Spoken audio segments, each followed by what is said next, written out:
I'm just a little concerned that now Blackman is not really going to have a lot of confidence in what this coaching staff is telling him because, he expected to be the starter coming into spring practice and everything got shaken up with Hornibrook coming in. So I'm just worried that relationship is going to go beyond repair. Blackman transfers this offseason. Hornibrook graduates. You don't get De'Aaron King, and then you're stuck with an inexperienced Jordan Travis and a true freshman Jeff Sims in 2020. Hey guys, it's Terrence Mann. You're listening to Hear the Spear presented by Noles Game Day. Go Noles. Hey, what's up? This is Peter Ward, a.k.a. E-Dub, in the house. We're listening to Hear the Spear presented by Noles Game Day. Go Live, go Noles. Hi, this is Charlie Ward, and you're listening to Hear the Spear. Go Noles. This is Terrell Buckley. You're listening to Hear the Spear, presented by Noles Game Day. No Bloody. But perhaps better known as the greatest corner to ever step on a football field, Deion Primetime Sanders. Great Deion Sanders, my brother. What's going on, man? I could wake up to that greeting every day, man. That was awesome. Hello, Noles fans. This is former Seminole Derek Brooks, and you're listening to Hear the Spear, presented to you by Noles Game Day. James Wilder Jr. What's going on, James?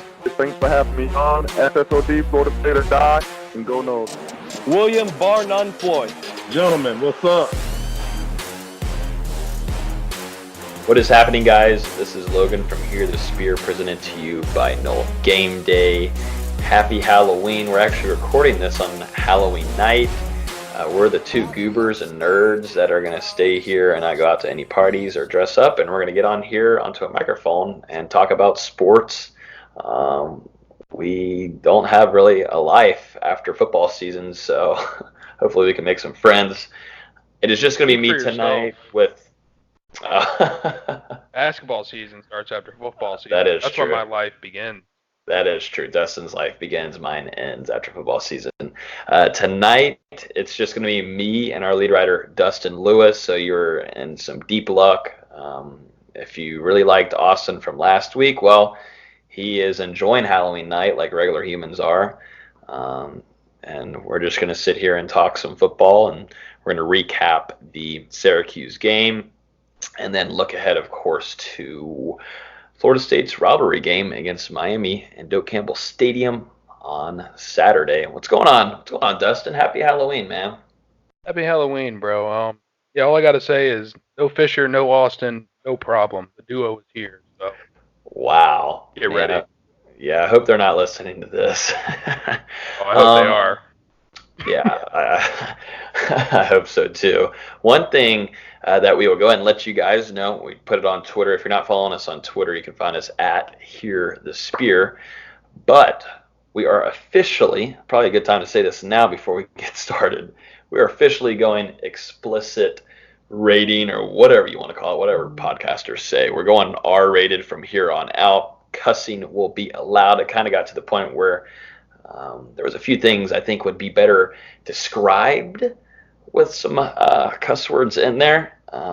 There's a lot of things. We also had guests on, and there's some explicit there. So we kind of want to just say either explicit or we want to stay PG rated. But I think we want to go the explicit route and have some fun. So starting from right now, if you have kids or if you don't like cuss words, we've already told our parents sorry ahead of time on our end.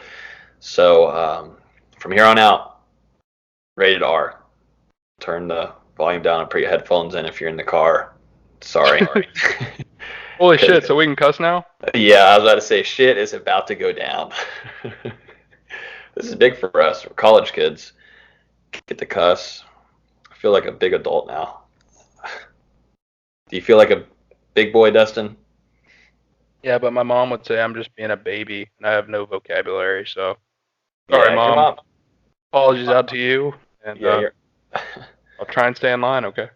Yeah, we'll see about that. You all should listen to the meeting before we hit the record button. That's why we don't record it. Yeah, that is exactly right. That is true. But yeah, that is all out of the way. Intro's done. Let's get into some football talk here. I will go ahead and let you guys know too, real quick. We do have a new Twitter. You can follow it at the Nole Game Day. It's going live on Monday. We're excited about that. Make sure you guys are going following it.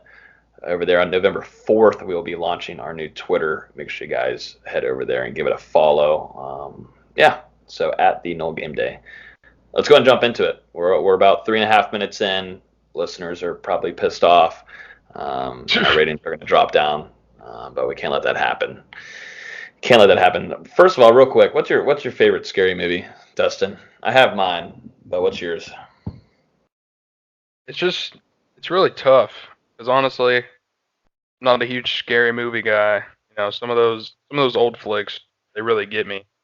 But the new jump scare stuff, it doesn't really work. So honestly, a movie that really freaked me out when I was like a teenager, I watched it. The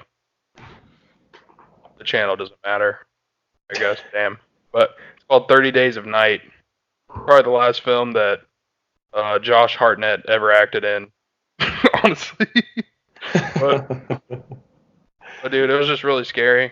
All right, it was based in, and I'm probably going on too far with this, but it was based in an Alaskan town, and it was when like it becomes night for a month straight, and then vampires came and killed everybody basically. So.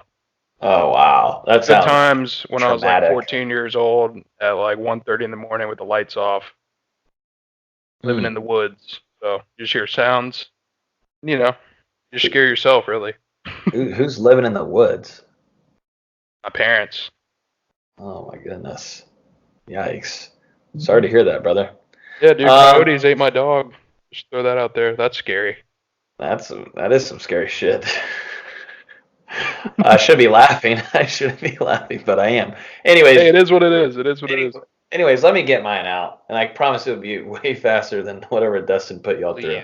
Please. I am very scared of the Paranormal Activity series. All right. I do like those. I do believe in paranormal activity stuff in real life. I do think that's true. I would be freaked out of my mind if I saw one of my friends or the person I'm laying with or my girlfriend or my future girlfriend, since I don't have one, but my future girlfriend or wife standing up looking at me or looking at the door. Yeah. I'm currently single, ladies, for the 4 that listen to us. For seeing someone just stare at a wall like for 4 hours and me wake up and seeing that, I would lose my mind and I would jump my ass right out of the window. So those kind of movies. Definitely the first one, though. We all know if you saw that one, that was scary as shit, man. So, yeah, that's mine. Good pick. Thank you. All right, so let's get into football talk. Sorry for putting you guys through that. Just wanted to see what Dustin's pick was there for a scary movie because it is Halloween and we are recording this on Halloween night. So, putting ourselves through this. It's relevant. It is.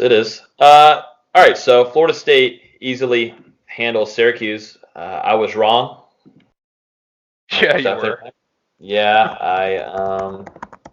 I said it. I could have hit it, but I didn't. Florida State won 35-17. Florida State now moves to 4-4. I want to get your opinion, Dustin, and I'll give mine too. Is Syracuse that bad, or did Florida State improve on Saturday? And this actually comes from a question from Brett Brandui from Instagram. Yeah, I mean, honestly, in my opinion, Syracuse is just that bad. I mean, they're terrible. Florida State got up 35-3. I don't know that Florida State, with the way this team has played this season, should be up 35-3 on anyone, frankly. Because if we're up 35-3 on someone, or if FSU's up 35-3 on someone, that means, man, what state is that other team in? And Syracuse has just been terrible all year. They've taken a big step back from where they were a year ago with double-digit wins. And, I mean, you could see that on Saturday. Dino Babers, usually an offensive mastermind, just couldn't get anything going until late in the game when Florida State was playing some backups. So just an ugly game from Syracuse. But at the same time, you can't take away anything that Florida State did on the field. I mean, Syracuse does have a pretty decent defense. So, I mean, that offensive success that we saw can't be denied.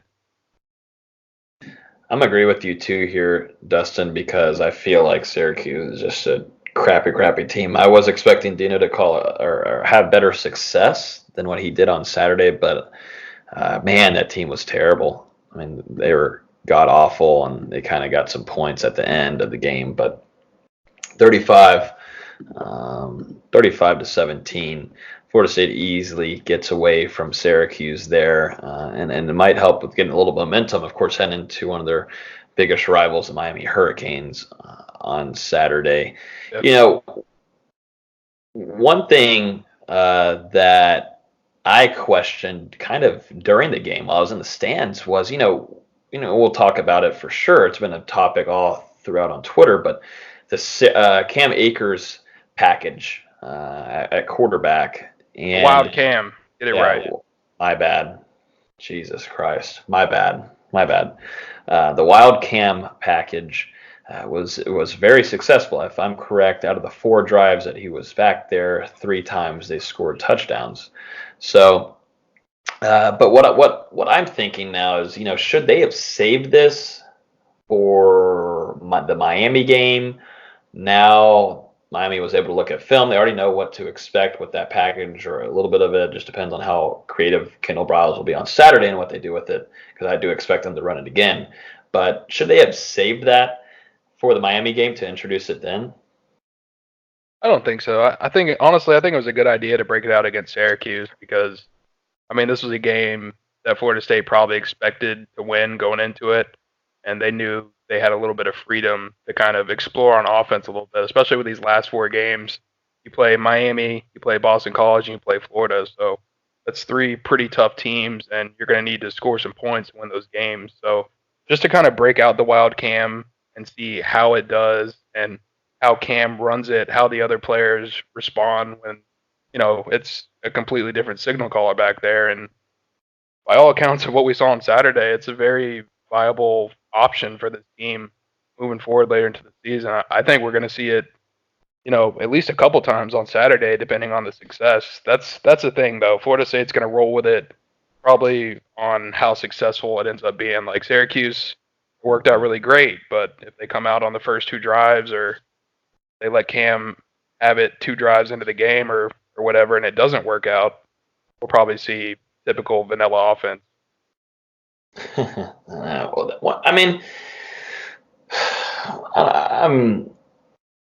I'm picky on this. I do think, okay, yeah, they could have ran against Syracuse, just a little warm up, kind of try to see if, all right, test the waters. This is actually going to be pretty successful. If they were going to do that, then I don't think they should have ran it so much. They had a lot of plays. They had a lot of plays they ran with that package, and obviously it was successful. Again, it's friggin' Syracuse, but the thing, we'll get into when we preview this game against Miami. Miami's defense is obviously a whole 180 from Syracuse's defense. So we kind of just got to see what works and see if Florida State's offense and Kendall Briles can be even more creative, because I do think they're going to want to utilize that on Saturday against the Miami Hurricanes for sure. One player that just keeps on standing out, you just know what he's going to bring to the table every week as long as he's healthy, is Hamza Nasruddin. Geez, he's everywhere. He's a ball hawk. I watched one play, and I don't know why I picked to watch the play, but I'm so glad I did. He came off from the left side, and he was coming off from a blitz, and he was on the whole other side over there coming down, going after the quarterback. I think the quarterback throws the ball, and then Hamza Nasruddin is still running around the side and goes and ends up making the first tackle on the guy. He shows such an incredible effort. What are your thoughts on Hamza Nasruddin and maybe even Emmett Rice? Yeah, my thoughts are that Hamza is a freaking beast. He's taking his game. Obviously, we know what he brought to the table early in his career, but he's just taking it up a notch as a junior, and it wouldn't surprise me to see him declare early for the NFL draft. It's a little early to be talking about those types of things, but it could happen because he is just he's an animal.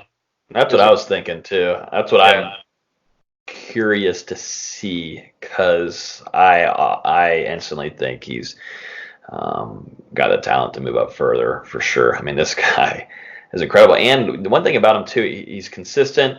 He's got to be still the leading tackler on the team, but this boy can hit very, very physical. I think he's getting smarter in his tackling too, because he's kind of been in some trouble before, and getting smarter, being able to be in a position where he's at and cover the field. I think he's also progressing too, which is scary for a guy. I think Florida State's by far, it might be their second best talented guy on the field defensively, in my opinion, behind Marvin Wilson. Yeah, he's taken a really big step pass coverage wise. Obviously, we've seen him get a couple interceptions this season and really just put himself in the right position to make plays, whether it's coming up to stop the run or in the backfield. I mean, he's one of the few guys that's been able to be one of Florida State's consistent defenders back there against the pass, and a secondary that's honestly really struggled. How did you feel about that Asante Samuel's play where he was reading the screen, got off the block, and almost got the interception? I mean, it was beautiful. It's what you want to. That's exactly how you want a defensive back to play. And man, if he would have been able to intercept that or even pick it off and take it back the other way, that probably would have been number one on the SportsCenter top 10. But I mean, just shows how much work he's put in. And instead of just being a gifted athlete now, he's taking those mental steps, reading the plays before it happens, and just attacking. So really, that's exciting to see from Asante. Real quick too, before we kind of move on to what's been going on this week. Let's talk about Cam Akers, and we talked about this in our meeting before we started recording. But Cam Akers is having a sensational season. There's a good chance that he reaches 1,000 yards rushing against Miami. It seems like Florida State's running backs do a pretty decent job against, at least running wise, for sure, against Miami defenses. And we'll see if that changes at all this Saturday with the improved Miami defense. But there's a good chance that Cam Akers, he most certainly will break his career rushing yards this season for sure, unless something crazy goes on, knock on wood. But let's talk about, we were talking about Dalvin Cook and how he impacted his teams while he was there. He pretty much carried a lot of the load for getting FSU and the right spots to win games. He was incredible. It was ridiculous how he played. But, there's some conversation too. Cam Akers kind of has this effect too, where he's helping this team go out and get wins and putting the team on his back, which I think definitely, looking back at the season, there's been a few times. But Dustin, give me your opinion on that, because I think it's a pretty interesting topic that I think we'll talk more of after the season is over. And Florida State doesn't have a great offensive line right now. Cam Akers is pretty much getting off of tacklers immediately. And he is really putting himself up there to be drafted this year higher than maybe we had thought going into the season. But yeah, just give me your opinion on that kind of conversation that's starting to come out. Yeah, I can see a little bit how the situations are similar. Cam is, definitely the most talented player on this offense, and pretty much all season he's delivered on the field, but just thinking back on what Dalvin Cook did when he was at Florida State, the 2015 and 2016 seasons that Dalvin played were absolutely ridiculous. Tons of, whether it's in the media, whether it's in the fan base, probably whether it's in the locker room, because there's still some guys that played with Dalvin when he was here at Florida State. Dalvin is the greatest running back in Florida State football history, and I don't even think there's an argument there. Cam is going to finish at least in the top 5, maybe in the top 3. He's a great running back, but Dalvin is one in a million. And man, just looking back, being in the stands, remembering watching Dalvin play, some of the stuff he did on that field, we might never see again in our lifetime. He was a terrific running back. Cam's great in his own right, like I said, but yeah. Dalvin is just a stud, superstar. I'll tell you what, me and you are both young, but we got to kind of appreciate what we had with Jameis Winston being the best. I mean, in my opinion, we were able to see it in person. With at least I was. I'm a little bit younger than you, Dustin, but seeing Jameis Winston playing one of the best quarterback Florida State had ever had, and then also Dalvin Cook right after Florida State's best running back in history. Yeah, it's crazy. we were extremely lucky, and to see probably one of the best college football teams ever. Extremely lucky. But yeah, Dalvin Cook. If we the health problems with him was the main concern during obviously some college days. It kind of set him back on a few things, but man, when he's fully healthy, like you're seeing now in the NFL, he's proven himself to be one of the best in the NFL. And man, second rounder. It's hilarious. It is ridiculous. I mean, he played against Miami in 2016 with a strained or pulled hamstring and still had over 200 plus yards on the ground. So, stupid. I mean, healthy or not, he just produces. Mm-hmm. So it's really been like a blessing for him to finally be doing that in the NFL again and getting back to the Dalvin Cook we all got to watch in Tallahassee. Mm-hmm. Exactly. So that's it for our talk there about the Syracuse game. I want to move on now and talk about some of the hot topics mainly happened today on Thursday, Halloween. It was announced this morning that Florida State and Alabama are going to hold a home series. In 2025, it will be in Tallahassee on August 30th, and in 2026, the next year, on September 19th, it will be at Alabama. So I'm guessing Florida State will have its home opener against Alabama in 2025, but then Florida State will face Alabama maybe in that second or third week of college football. Yeah, roughly. Yeah, whatever that is, whatever those dates are, so far away, honestly. So yeah, talk about that, man. I mean, Florida State fans have been wanting to change this whole neutral crap thing to home and home series, and I see some fans online saying screw the or bad idea or I don't like this. Come on, dog. Whenever I see you on Twitter in 2025 and 2026, I know you're going to be the one so amped up out of your mind that this is happening. Get out of here. It's funny sometimes. Give me your thoughts on that, Dustin, because obviously that is so far away. I don't even know where I'll be at. I don't even know if I'll be on this freaking coast. I don't even know if I'll be on the East Coast. Then tell me what you think about that, and if Nick Saban is going to be retired by then. Well, I know Tua's not going to be there, but his third or fourth brother might. That is true shit.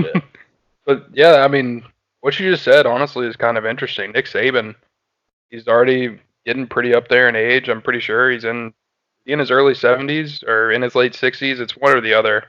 I don't know an exact age. I'm sorry, but that he needs to stop coaching. Right. That game is almost 6 years from now.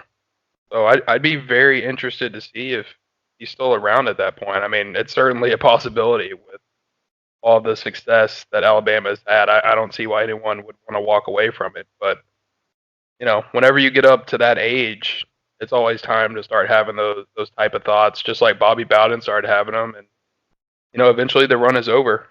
I mean, I don't mean to say it like that, but, I mean, it is what it is. We saw it with Bobby. I don't know how it will end for Nick Saban, but for all we know, he might not be there in 6 years.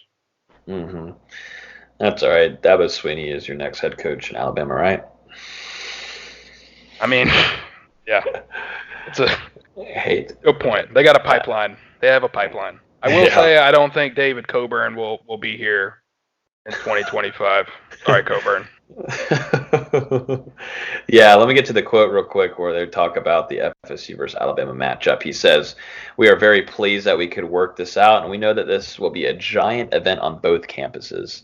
We appreciate Alabama being our partner in this, and both the ACC and SEC offices who had to do a lot of work behind the scenes to make this a reality," and that's via Seminoles.com. So yeah, we'll get ready for that at the 2020s, that whole decade has got, all right, Florida State, Notre Dame. It's got Florida State, what hasn't been confirmed, but what, LSU, right?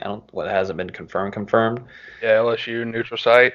Yep. And then I think that's what, New Orleans and then Orlando. Yeah, I believe so. Okay. And then it's also going to have, of course, Alabama FSU and then Georgia FSU. Home and home. Yeah, home and home. So I really like the home and home thing here. I think this helps a lot also for Florida State financially, money-wise, and also, local businesses and everything. That's huge. And I've never actually been to Tuscaloosa or a game. Hopefully I'll be able to go to one before 2025, 2026.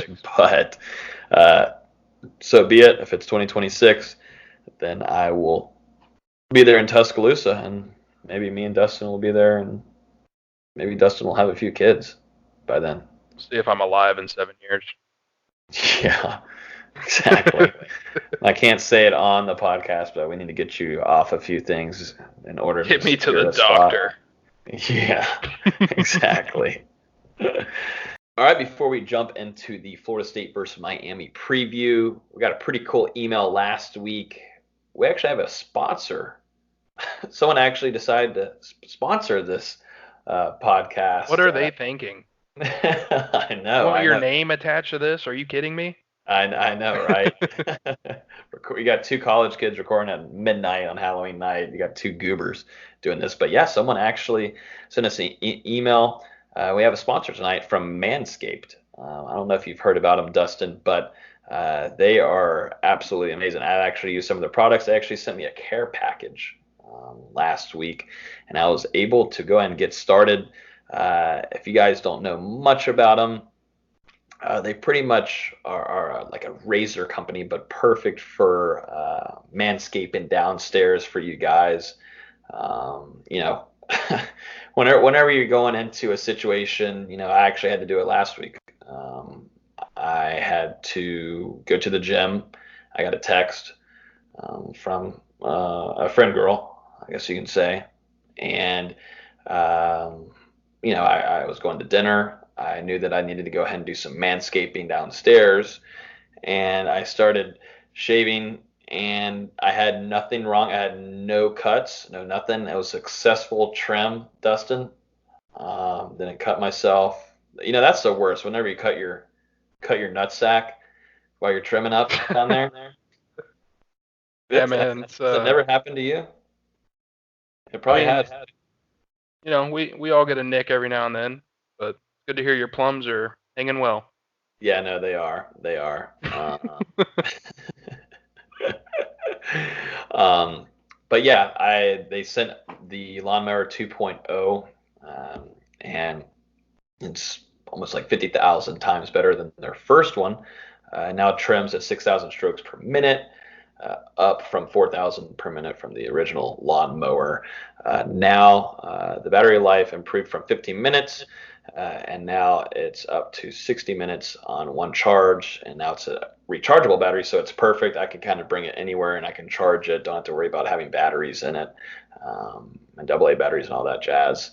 But it perfect. It worked out easy for me. They also sent a care package of some cologne. Man, I mean, this stuff smells incredible. But yeah, I will just go and let y'all know, though. I mean, that was the best manscaping experience I've ever had down there. And I also was able to get some compliments from the partner that I was having a date night with. That's what you call it? Yeah, it was a date night. We were supposed to be studying and stuff, but I am taking a class right now, Evolution of Sexuality. So I guess you could say we were studying a little bit, and able to see what I was working with down there and my manscaping abilities. A little hands-on group activity. Mm-hmm. Yeah, no, of course. So yeah, that was very successful, and I love it. It's small, beautiful shaped razor. And they sent a whole lot of other items, and golly, it smells good. The ball toner I also use. The ball toner is great. You just spray it on your nuts. Everything smells good afterwards. and you're going to put yourself into a perfect and beautiful situation if you're ever around a female. No girl wants to be, first of all, no girl wants to be having teeth. No, they don't have. Yeah, teeth. Shit, not teeth. They want to be they don't want to have hair in their teeth if there's any kind of extra activity going on. Extracurricular activity. Yeah, exactly. So yeah, put the ball toner on there, clean up real nice. The trimming is sensational. It works really well. And yeah, and then guys, if you do want to get 20% off and free shipping, just use the code Noles, Noles, at manscaped.com. That's 20% off. These products are incredible. It smells really good. Use the code Noles, Noles, at manscaped.com. You think you'll use it, Dustin? I think you might need some help. Definitely need some attention down there. Yeah. Your girlfriend, I heard, has been complaining quite a bit. Yeah, she's the one that's going to actually have to use the discount code. Yeah, and what's the discount code, Dustin? Noles, Noles, at manscaped.com.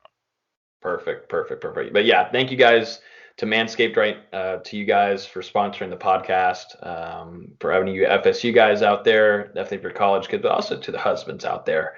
They got to clean up a little bit more. I promise you, the girlfriend, the wife, the tender date is going to love your manscaping abilities downstairs. But yeah, thanks to manscaped.com. So I say we jump right now into a little bit of Florida State versus Miami. Dustin, what you think? Yeah, just let me finish manscaping first, but I'm down. Okay, I hope you're not doing that right now. Because if you are, I'll handle the rest I'm a of multitasker. Multi-testicular. All right, I'm done. I'm not even saying anymore. Florida State versus Miami is going to be happening this Saturday in Tallahassee at 3:30 on ABC. It's actually expected to be maybe 65,000 in-house. In the student section, we're expecting should be sold out at least by tomorrow, which will be Friday. But I think they've already sold or already brought in 13,000 tickets, if I'm correct, the last time I saw. And that will most. Yeah, I think it was somewhere around there. I think that will most certainly change tomorrow. Us students usually procrastinate and everything, so I wouldn't be surprised if it is tomorrow. But recruiting-wise, there is going to be a lot of guys in-house. Tell me a little bit about those guys, Dustin. Yeah, I mean, this is probably the game that Florida State's going to have the most visitors at that they've had all season. Maybe, I'm not sure how many were at the Boise State game, but this game's at least going to at least rival that, if not have more. Right now, we're expecting 20-plus recruits to attend, including some commitments like quarterback Jeff Sims, running back Lawrence Toafili, offensive lineman Zane Herring, defensive lineman Josh Griffiths, and defensive back Demore Tate, plus some other Florida State commits. So a lot of talent going to be in Tallahassee this weekend on the field and on the sidelines. So one thing that we learned today from Willie Taggart before practice started was that freshman offensive lineman Dante Lucas is a full go against Miami. He was a little roughed up during the game against Syracuse.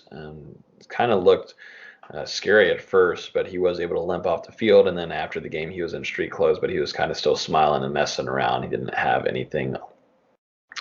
He didn't have crutches or anything. So we were kind of keeping an eye on that during practice this week. So it's good to see Florida State will have one of their starting offensive linemen to be able to face Miami's defense on Saturday. And also Dontavius Jackson, linebacker, is practicing. Sounds like he is going to be playing on Saturday too. What do you think about those two guys being able to play on Saturday, Dustin? I think it's huge to have Dante Lucas as a full go against the Hurricanes. Not just for what he brings as a true freshman starter on Florida State's offensive line, but also that he picked the Seminoles over Miami during his recruiting process. I mean, he's a Miami native, and it came down to him wanting to get out of Miami, and Florida State was the right fit for him in the end of his recruitment. So now to get to face him as a true freshman, I'm sure he wants to go out on that field and prove that he made the right decision by helping Florida State get to a win on Saturday. And then also just having a senior linebacker come back in on this defense, which has struggled a little bit against the pass all season, and just at times looks lost out there. So just to have another veteran leader back and hopefully healthy can only benefit this defense. Speaking of defenses, let's get into some stats here. So Miami's defense is currently ranked 21st in the country. Florida State's defense is ranked 79th. That's per sportsreference.com. Miami's offense, though, is ranked 84th, and Florida State's going to take the advantage here. It's a little bit of spots up at 64, 20 spots up, and those are from sportsreference.com. So Florida State's going to have to find some ways to score in this game, right? Yeah, I mean, honestly, I think it's going to come down to the defenses, even though the rating vastly different between the two. Florida State obviously being down in the dumps and Miami being towards the top of college football, but defensively, this game reminds me a lot of the game we just watched against Syracuse, and also the game earlier this season against NC State, where really the two offenses coming into this game have struggled throughout the year. They haven't been very consistent on the field, and they've been very frustrating to watch a lot of the time. And Florida State felt that against Clemson, against Wake, and countless other games this season. And Miami's felt it recently, 2 weeks ago, losing to Georgia Tech in overtime, a couple weeks before losing to Virginia Tech at home. So both these teams have been inconsistent on offense, and I really think it's going to come down to whichever defense breaks first. One thing that I noticed pretty early on during the game on Saturday was a guy who was showing out in a big way during the spring and fall, during the summer practices, during fall camp, was wide receiver Warren Thompson. So after their loss, I believe Wake Forest, he threw out a tweet saying, do you remember the tweet? It was something about money. He doesn't care. It's about the money anyways, or something like that. And we did not see him on the sideline against Syracuse. Give me your thoughts on that, Dustin, because we've seen this before. This happened with DJ Matthews. I think it also was the same kind of situation with Levante Taylor, where they sat out a game. It seemed like they needed to fix some personal issues. Willie Taggart kind of starting to set the bar there, where if you're messing around and saying some things and hurting the team, then you need to sit out a game. But we did not see him on the sideline on Saturday. I know a lot of fans know that he's got some talent there and they want to see him play, but now with transfer portals and all of that, where do you think this is going to go with Warren Thompson? Yeah, honestly, it just kind of feels like an attitude problem. We've heard all of the great reports from how Thompson performed this offseason in fall camp, and obviously that long catch against Boise State, that's really been one of the only memorable plays that he's made in 2019. But yeah, I think this is something to do with attitude, and a lot of highly, well, not a lot, but some highly touted recruits, when they come into college, they don't immediately get playing time, or they can't immediately break into the rotation.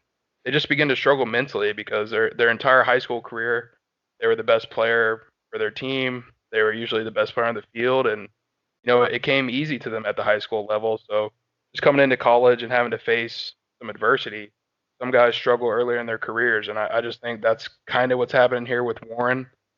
Obviously, I'm speculating a little bit, but that just feels like it based on just his mantra on social media when he has been on it recently. And it's a situation that he's either going to buy into the process or he's not going to be at Florida State much longer. I mean, plain and simple. I agree. I do agree with you. Let's get into some fun parts here a little bit.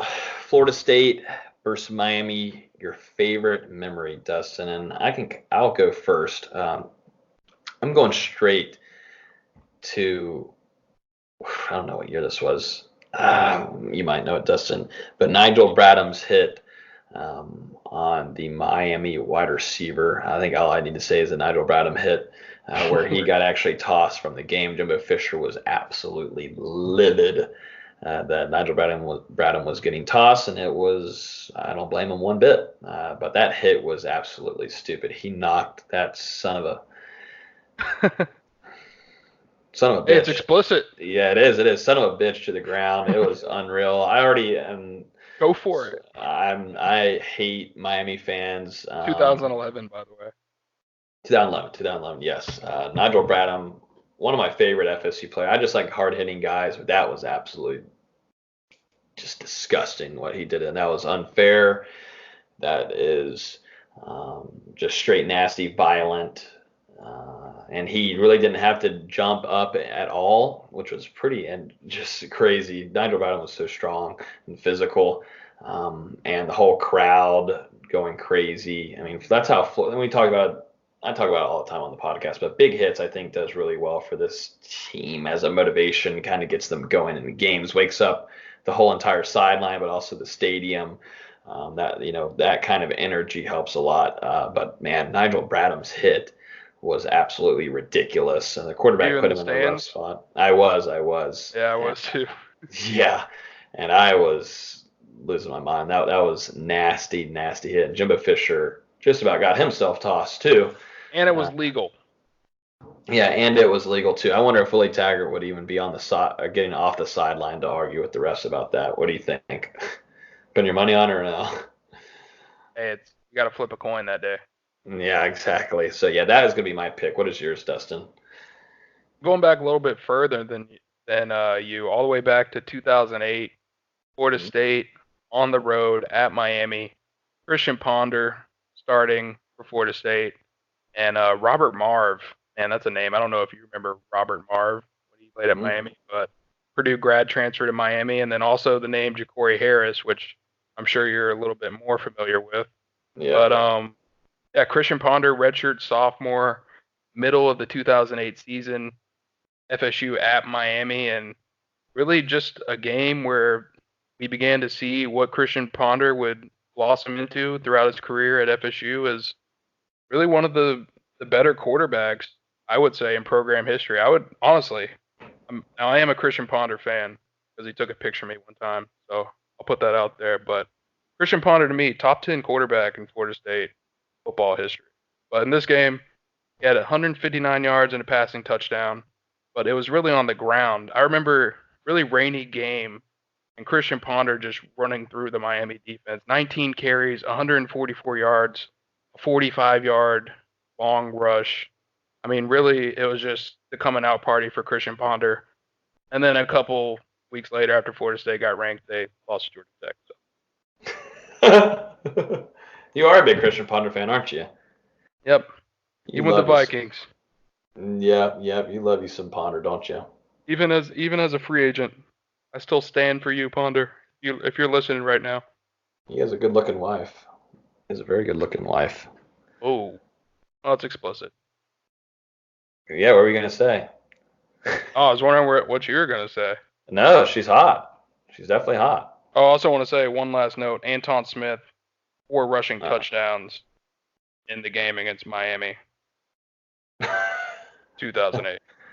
Okay, so yeah, I think that's a pretty unique game you picked.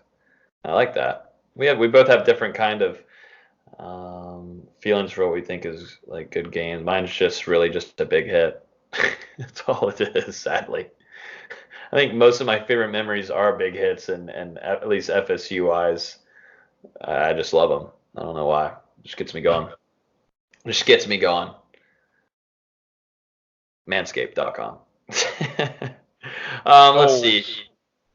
Yep, Noles, Noles. Use the code 20% off. Free shipping too. All right, so keys to winning this game, Dustin.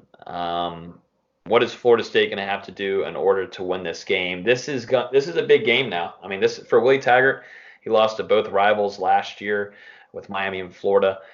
This time, I mean, almost like Willie Taggart was going to have blow out Miami last year, but that was not the case. Heading into this game, though, both teams are 4-4. Maybe Both teams have the talent and everything that goes with it, but man, this is a big game for Willie Taggart. I think getting a win here is huge for Willie Taggart, just for this fan base more than anything, and definitely, job security moving forward. But man, what are your keys for Florida State to win this game on Saturday? Yeah, like you said, this is a vital game for Willie Taggart and Florida State for his tenure potentially moving forward with the program, because we've heard the whispers lately, and this is I said it earlier while we weren't recording, but this is probably the worst Miami team that Florida State's faced in at least a decade. I mean, this is a terrible team. Their defense is the only positive. The offense has just been mostly pathetic throughout the year. They have a 2018 Florida State offensive line. I mean, it's just a disaster up there. But yeah, keys to the game. Kind of talked about whichever defense breaks first, but really just looking a little bit deeper at it, particularly on Florida State's defense, I think they really need to shut down the short to intermediate passing game of Jaron Williams. He's been pretty good taking care of the ball throughout the season. Only 3 interceptions, and all 3 came in the first quarter in Miami's loss to Virginia Tech a few weeks back. But really, Williams has struggled a bit going deep down the field. That's where we saw him get intercepted against Virginia Tech. And if Florida State's defense can finally step up defending the pass, step up short to intermediate, especially because whenever I watch Florida State's defense, for some reason the defensive backs are always 10 yards off the field. So if Harlan Barnett could just utilize a little bit of press coverage, I'd be really damn happy, honestly. Mm-hmm. And also forcing Miami to throw deep, it's going to make Williams take more time in the pocket and just give Florida State's defensive line more time to feast. This season, Miami's already allowed 33 sacks. I believe that's just a little bit less than what Syracuse had last week coming into this game. So not a good offensive line once again. And on our side, well, on FSU's side, a very good defensive line headlined by Marvin Wilson, who's really looking to come out and have a big performance in this one with some of the stuff he said to the media this week. So I think the defense is looking forward to the challenge.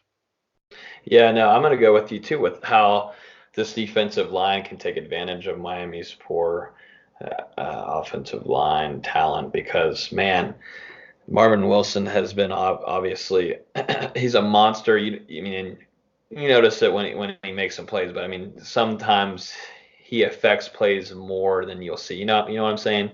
Not always a stat sheet. Yeah, exactly. Just watch some film on him, and it's pretty evident that this guy is easily a first-round talent. And luckily, he's still at Florida State, and he's going to face Miami's offensive line that isn't that great.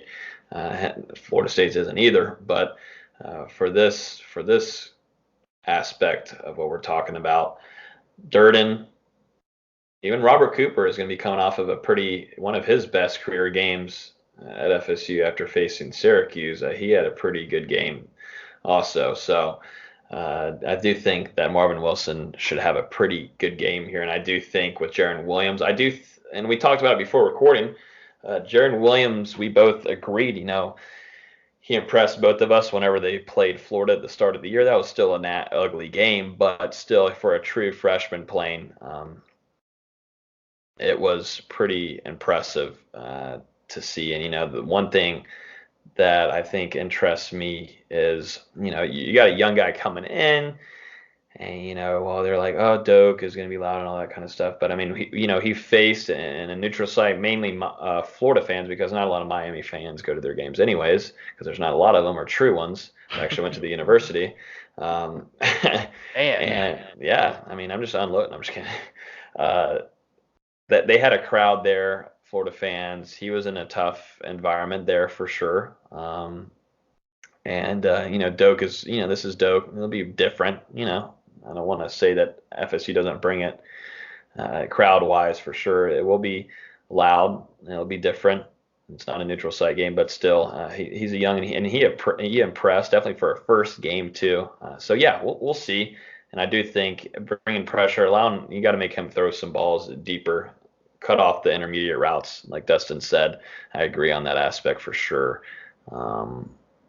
Man, Florida State's going to have to make sure they score points, though. I mean, Kendall Briles has got to be a little bit more creative, too. I'm interested to see how successful they can be running the Wildcat or Wild Cam. I don't want to get it wrong, Dustin. My That's bad. right. Respect. I know. Keeping my shit straight here. Making sure that Cam Akers can have a good game. Florida State's running backs in the past years have been able to absolutely torch Miami's defense.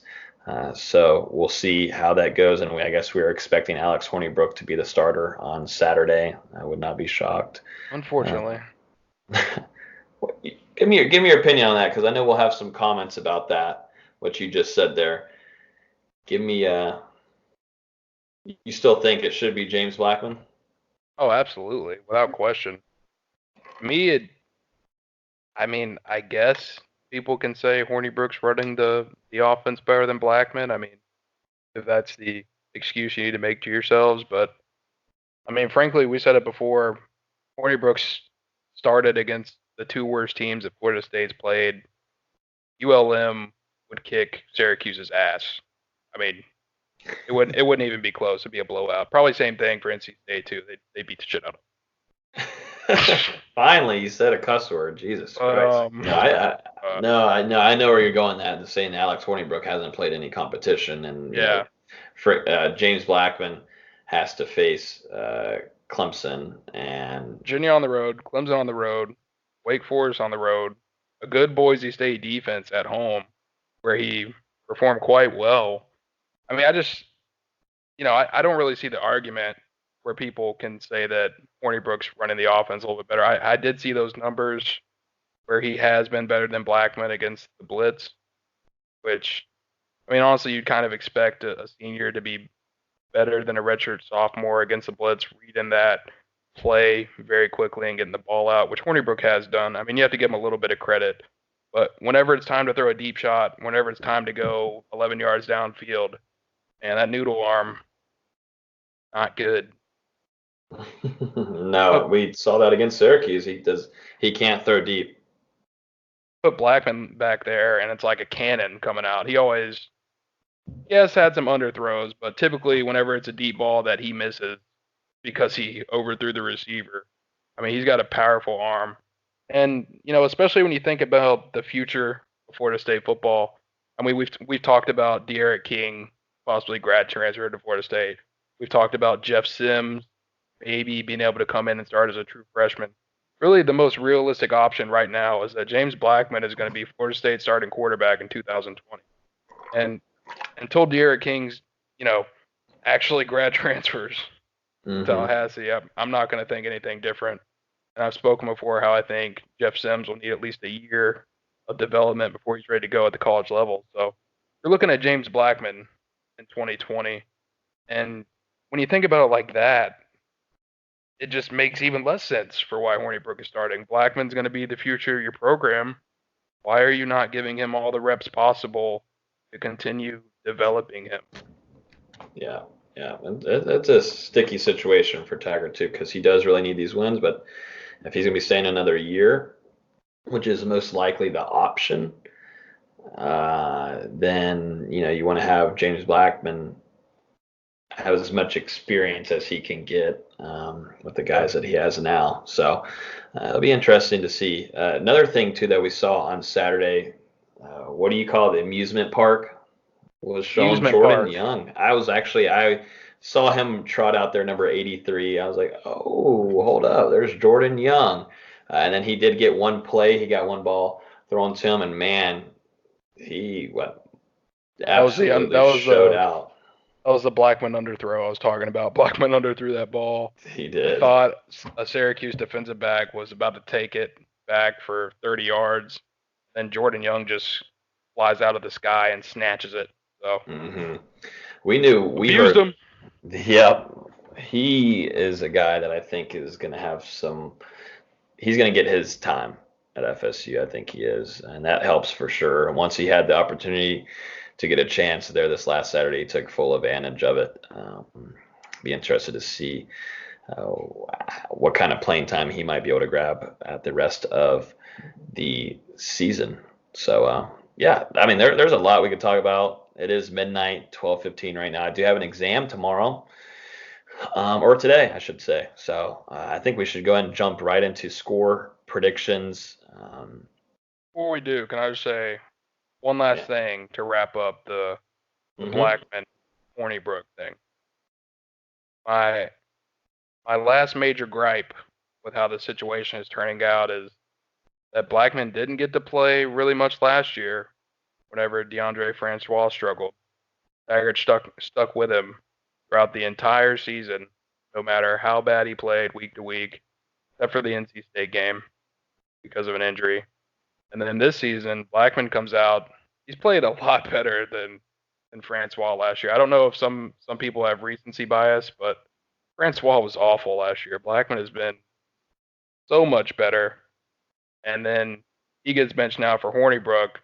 I'm just a little concerned that now Blackman is not really going to have a lot of confidence in what this coaching staff is telling him because, he expected to be the starter coming into spring practice and everything got shaken up with Hornibrook coming in. So I'm just worried that relationship is going to go beyond repair. Blackman transfers this offseason. Hornibrook graduates. You don't get De'Aaron King, and then you're stuck with an inexperienced Jordan Travis and a true freshman Jeff Sims in 2020. So that's a little bit what I'm worried about right now. Yeah, no, it's definitely an interesting topic. And I kind of feel that same thing you're talking about, Dustin, with the confidence with James Blackman, because I feel he's regressing because he's losing confidence. I think with how the coaching staff is utilizing that quarterback position and how they were first off doing the in and out and using guys, I thought was idiotic. I don't think that was a good idea by the coaching staff to do that. To put you got a quarterback that just has a scoring drive, and then take out that quarterback and then put in the other one that didn't have that scoring drive. It just didn't really make sense to me, and I don't think that was smart. I think that kind of hurt James Blackman's confidence and moving forward. It's going to be interesting. Alex Hornibrook is gone after the season. He's a senior. He'll be bye-bye. And so you are stuck with James Blackman, Jordan Travis, and Jeff Sims coming in. And Jeff Sims, I do believe, is going to have a year, like Dustin said, to kind of learn, grow, put on some pounds, but also work on some accuracy and a little bit of arm strength. And yeah, it's interesting. It's going to be, the season still has a lot left in it, and that one is going to be something that we're going to talk about for the rest of the season, about what this quarterback situation is going to look like, because Florida State's biggest leader is in James Blackman. And that whole we could talk about the whole DeAndre Francois thing, and we did it last year on the podcast. We had no idea what was going on and what Willie Taggart was doing. They must have signed some kind of agreement before this season started. It was absolutely hilarious how they did it last year, and now they're doing the complete opposite with throwing guys in and out and changing up the quarterbacks and everything. We'll see. I just think doing subbing guys Hornibrook in and taking James Blackman out kind of hurt whatever was going on, and I think it also hurts how their play calling was. You got a left-handed guy coming in, it switches the sides of the fields for routes and wide receivers and what they'd been working on all throughout probably fall camp. They're expecting James Blackman to be the starter. I don't know. Just a lot goes to it, but this is something that we're going to continue to talk about for the rest of the season for sure. Score prediction time. You feeling it? Hey, it's got to be time, bro. It's like 12:30. Yeah, no. Like I said, no big deal. Exam tomorrow. I'm gonna crush it. And I'll just come back here and don't worry about it. And then I have to come back here and edit this, and don't worry about it, Dustin. I got it. Appreciate it, man. Of course. A lot of hard work you're putting in. Yeah, thank you. Thank you would be great. Thanks. I'll go first. Okay. Yeah, I'm gonna go first. I'll let you think. I'm gonna go Florida State. I do think Florida State does win this game. Florida State's, I think, biggest concern here is offense and how well Cam Akers can get going. If Cam Akers can get going, then I have no problem. I have no concern. But if they can't get Cam Akers going, I'm kind of going to be worried because right now this is how Florida State's offense is being successful. I mean, he is by far the best player on the team. He is a frigging scoring machine right now. Definitely with their new package they have. I'm concerned if they try to run it. Well, I don't know. I'm still thinking about how they did it against Syracuse. I think they ran it a little bit too much. I think they should have saved a little bit of the plays, but we'll see. Maybe Kendall Browse a little bit more creative, which I do think he is. I think he's a great offensive-minded coach. But Florida State's got to get their offense going. I do think Marvin Wilson and that nasty big boy three-player defensive line up there at the front are going to feast on Miami's offense, and I do think there's going to be a sack party. I do hope Barnett and Levitt do bring a lot of blitz packages off to the side. And I'd like to see like Gaynor used in there, even Levante Taylor off from the side. I got to make sure Jaron Williams goes deep and let these are still talented defensive backs. Let these guys go up and get the ball. And, might want to be surprised if you see Asante Samuel come down with an interception on Saturday. I'm going 31 Florida State, 26 Miami. I do think, it's kind of still high scoring. Miami doesn't allow a lot of points. They haven't allowed a lot. I think they allowed 42 against Virginia Tech. And that was pretty much it. They allowed just low scoring to their opponents. But for some reason, I do think Kendall Browse is going to call a pretty decent game. And I think Florida State has an edge on the talent here. I'm going Florida State 31, Miami 26. What you got, D. Lou? Yeah, I'm agreeing with you for the most part here. I think Florida State, like you said, is going to walk into this rivalry game ready to go, and they're going to walk out with a victory. I'm looking for a big game from Akers, kind of like you said. Akers right now, he has 917 rushing yards on the season. In 2017, he had over 1,000 yards as a true freshman, finished with 1,024 yards. So give me Akers to have at least one touchdown and over 107 in yards to get over 1,000 yards and to break his career rushing record that he set as a true freshman. I think Florida State's going to win this game 21-17. It's going to be kind of low scoring in the first half, and then most of the points are going to come in the third and fourth quarter. Well, Bang, bang. There it is. Bang, bang, shrimp. Bonefish. Well, maybe. Right now we got Manscaped. Use code NOLES, 20% off manscaped.com. Thanks again for them sponsoring this podcast. Hopefully we'll be able to have them on here some more. Great product. Make sure you guys go check that out at manscaped.com. But yeah, that's going to do it for our Miami preview and our Syracuse recap. We hope that you guys have a great weekend. I think I'll be at the game. Will you be at the game, Dustin? I will be there. Okay, so yes, both of us. Everyone listening better be there. Yes. If you can't be there, it's not on the ACC network. So tweet through it. Yeah, exactly. So yeah, guys, we're bringing back. We have our new Twitter. It's going to go live on Monday this next week. Make sure you guys go check it out at the Nole Game Day.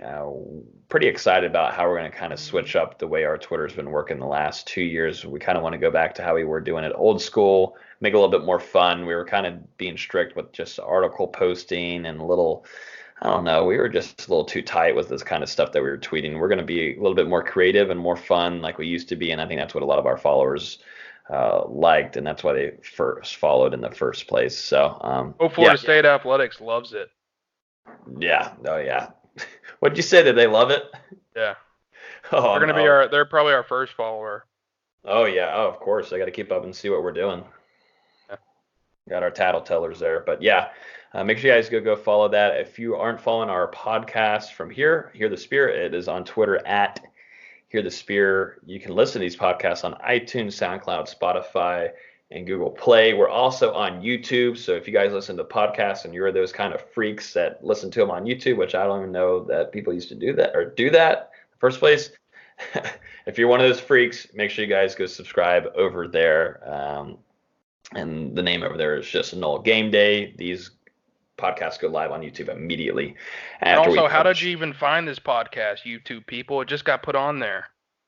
How are you even listening to this? I have no idea, but people found it and they're loving it. And shoot, more listens, the better. More we can get out to you guys, the better. And also about reaching more people. If you're on iTunes, feel free to rate us 5 stars and leave a review. It helps a lot. It helps our growth and get to more listeners. And I know we've had some problems with audio tripping in and out and stuff. That is going to be fixed from now on. It's been very irritating, but I think we have a fix now. So yeah, I hope you guys enjoyed this episode, and we look forward to talking to you during the next episode, and we'll be previewing Boston College next week, and hopefully we'll have an instant reaction for you guys. Boston, we're coming. Yep. We're heading that way. Boston's Dustin's favorite town. Go Celtic. Go Warriors. Good night, guys. Yikes. Good night. Good night.